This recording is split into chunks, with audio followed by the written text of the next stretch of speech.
bây giờ tới chợ mình cả nó bé mua cho đông bạc cái thìn đó hả nó mà thằng dân chỗ mà chứ là non chưa có mà ăn loại hàng ngô cho nó tại vì nó khổ nó rong cho lo thì thôi bây giờ thì chém thọ bé nó rong cha bạc cái thìn anh chị nó cho nhọt nó mà cho anh chưa có mà nó cao cho nó dùng mua cha mình nhổ mua cha hết lá lo rồi dài lá nó mà cho của mà tự chán tàu cơ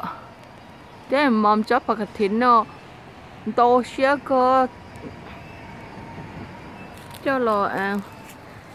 nó chưa tổ câu ha tổ đi tầm tàng ha tầm muông ha còn tầm ô cá hình nữa bạc thìn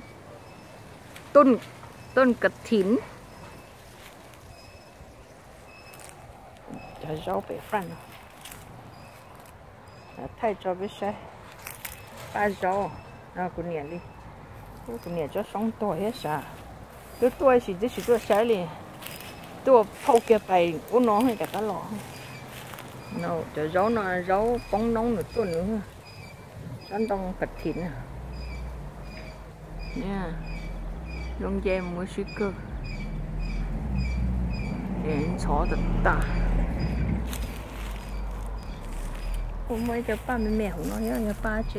เนี่ยน่าจะนั่นต้องก็เขาอย่างนั้นนะ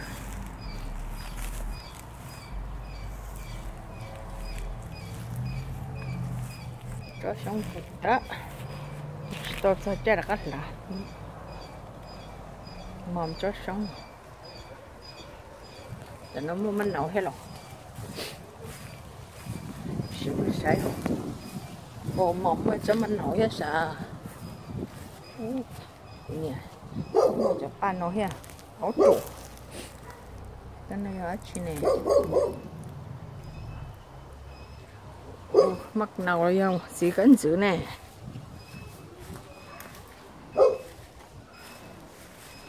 what is that? It look like lemon. Chỉ cần giữ lại lemon nữa. I think it's a lemon. Đây là chỉ cần giữ này. Được mà nung nữa họ. Wow. I don't know that I don't come to this side. Chỉ lo sao tận nó chỉ bỏ liều. Oh, don't walk on me. I'm okay, I'm not on your side. Rồi, luôn có mắm nấu. Ba nói sao? Mình nuôi mắm hay mắm nấu đeo bên lúc một thịt cháy hả? Cái tàu ấy, cái tàu chấp bài, tàu cấu nè, chốt lót luôn đi bị cháy thế. Cho nhỏ nó không có cơ heo. Ôi sự thổ, tao có đã lâu tôi mua trên này độc lắm mất gì à